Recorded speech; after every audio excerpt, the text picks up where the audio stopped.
Welcome to That's Good Sports. I am Brandon. Vic Fangio definitely wasn't having the time of his life making his head coaching debut while passing kidney stones perna. Isn't it weird how the NFL tricks us with multiple debuts? Like Vic Fangio makes his head coaching debut in the Hall of Fame game, but 5 weeks from now, Vic Fangio will make his head coaching debut because it's real football? We have been duped. The Broncos defeated the Falcons in somewhat exciting fashion after a pretty miserable game. Not as miserable as Vic Fangio's insides felt, but pretty bad football. Before I recap the game, let's just acknowledge how much of a man Vic Fangio is.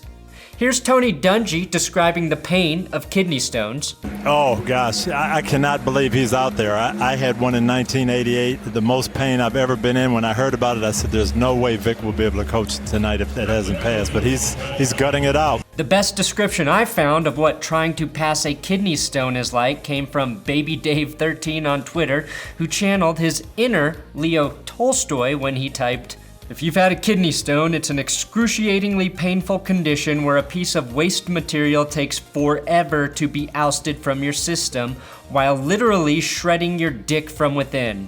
Of course, by kidney stone, I mean having Vance Joseph as a head coach. Boom! Roasted! Broncos Falcons recap. Let's go Sports.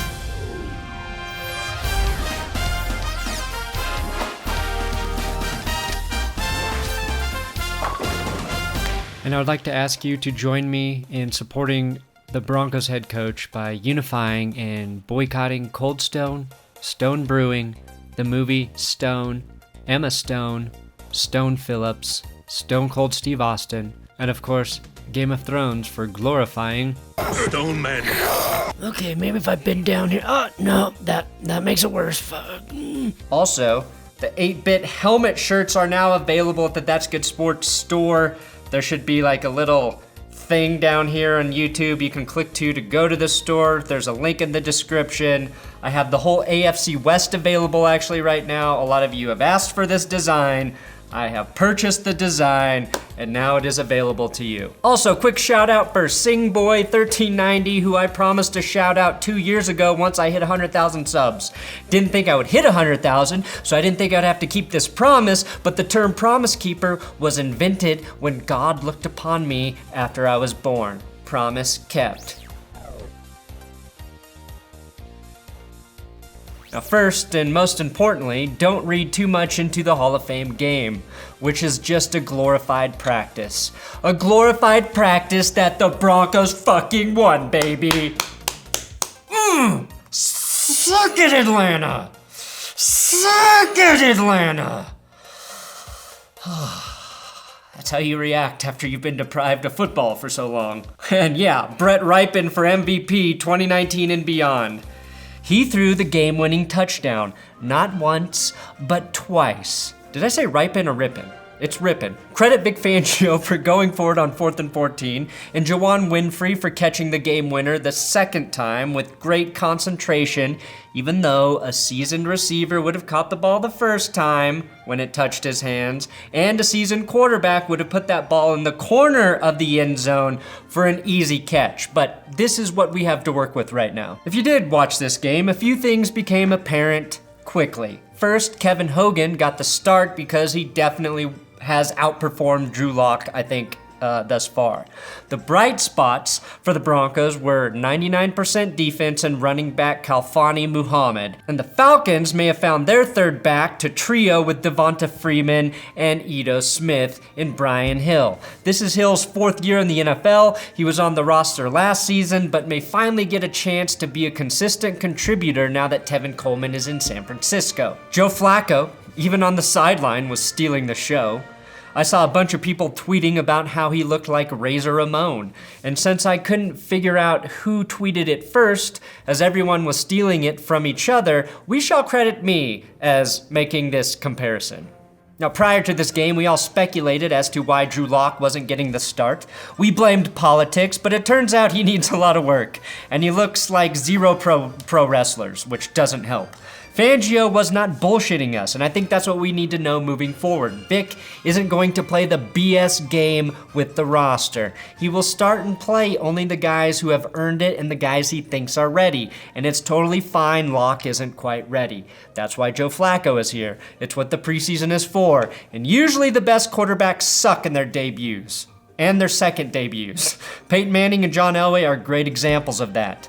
The thing that I am most excited about after watching practice on steroids is the Broncos defense. I think every player on that unit will be in a better position to succeed this season, and I mean that in the most literal way possible. Fangio and Donatel are going to make sure these guys are not out of position by bad coaching like we saw with Joe Woods. Joe Woods and Vance Joseph were so incompetent that they refused to use their second-round draft pick DeMarcus Walker on the field ever. So it was nice to see him finally playing. Imagine that, putting your second-round draft pick on the field. 3 defenders besides DeMarcus Walker I think you should be excited about right now are Cravens, who took exactly 1 play to look like the guy we got excited about last offseason. The classmate of Will Keys, Malik Reed, might turn out to be the undrafted steal for the Broncos. Reed played college ball in Nevada, had a sack and a couple tackles, but looked like he knows how to really rush the passer. Assuming Oregon rookie Justin Hollins is good, the Broncos may have found a Shaq Barrett and Shane Ray type duo to back up Miller and Bradley Chubb, just like 2015. Sure, saying that's a huge leap on my end after 1 game, but I can say whatever the fuck I want right now without consequence. That's the best thing about preseason. The third guy is Dre'Mont Jones, the Broncos' 3rd-round draft pick out of Ohio State. Jones looked like a starter playing against guys who won't make a final NFL roster. So I want to see him go up against veteran linemen over the next couple weeks. But last night, Jones blew up the Falcons' run, brought pressure that forced this 4th-quarter pick, which led to the game-winning touchdown. Yeah, I'm going to do the rest of the show like Joe Flacco. It's the least I can do. Now, Falcons fans should be excited about their 3rd-string quarterback, Kurt Benkert. And not just because he has 3 first names, or that his name both starts and ends with Kurt, or because he has a half-sleeve tattoo, but because he looked like the best quarterback on the field. He did have to leave the game with a toe injury, to which Vic Fangio said, "That's cute. Imagine the pain of your big toe while trying to pass your big toe through your fucking pee hole." Kurt's injury also forced Matt Schaub to risk his life to close out this game, as Joe Mays flashbacks fired through his brain. Schaub may have lost a piece of his ear in that game, but he never lost a piece of himself. One thing is certain, and this is what I love about the NFL. Reffing is going to continue to be a shit show. They still don't know how to call helmet-to-helmet hits. Falcons back Brian Hill trucks Diamante Thomas, but drops his helmet and draws a flag. The NFL, they love overcomplicating things, and that's why, even though both players lowered their heads, this is still a penalty. If both players lower their head, then the flag should be picked up or not thrown. Why are you penalizing 2 guys trying to make a play? They spent 5 minutes in the broadcast booth debating about who this should be called on. It's neither. Both guys tried to give themselves brain damage, and I want to live in a world where that is rewarded, not punished. Is that really too much to ask for in my entertainment? When the Broncos were closing in on the win, Chris Collinsworth was talking about whether or not Vic Fangio should go for it on 4th down. And Al Michaels proved why he is still the best in the business with his response. Probably going to have to kick the field goal here because they could make a defensive stand, right? Get the ball back and go win the game. Yes.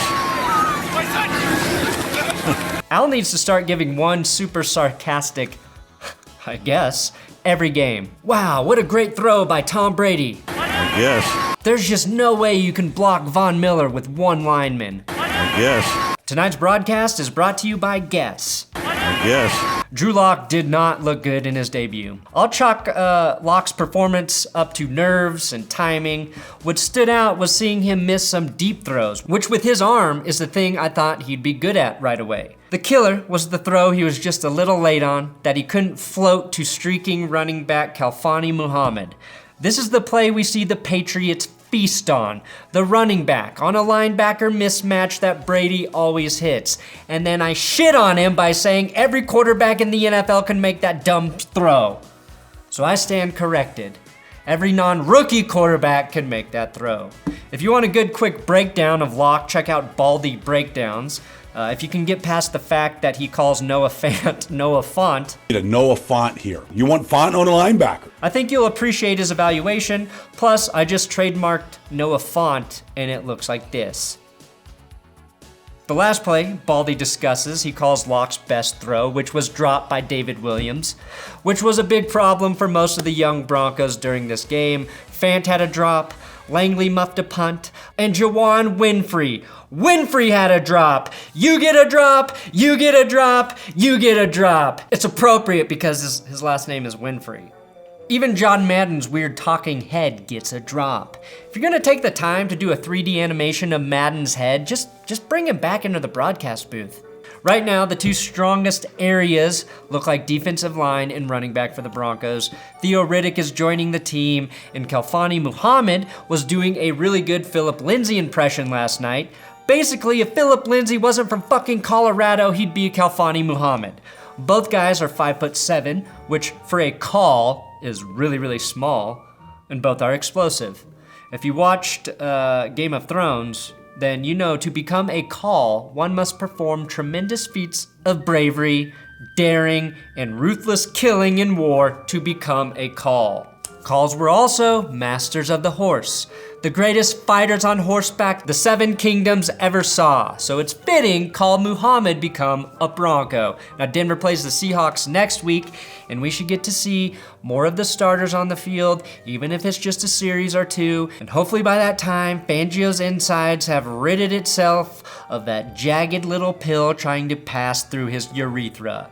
I've never prayed for a coach's penis before, but with God as my witness, that changes today. Dear God, please take it easy on Vic Fangio's penis. He didn't deserve this. Thanks for watching another episode of That's Good Sports. Please subscribe here on YouTube. I'm on Twitter, Instagram, @BrandonPerna. Make sure you check out the shirtless barbecue video. I was lucky enough to get some love from Zach By and Brandon Stokely of 104.3 The Fan. So it's like half vlog, half NFL news. Please, watch.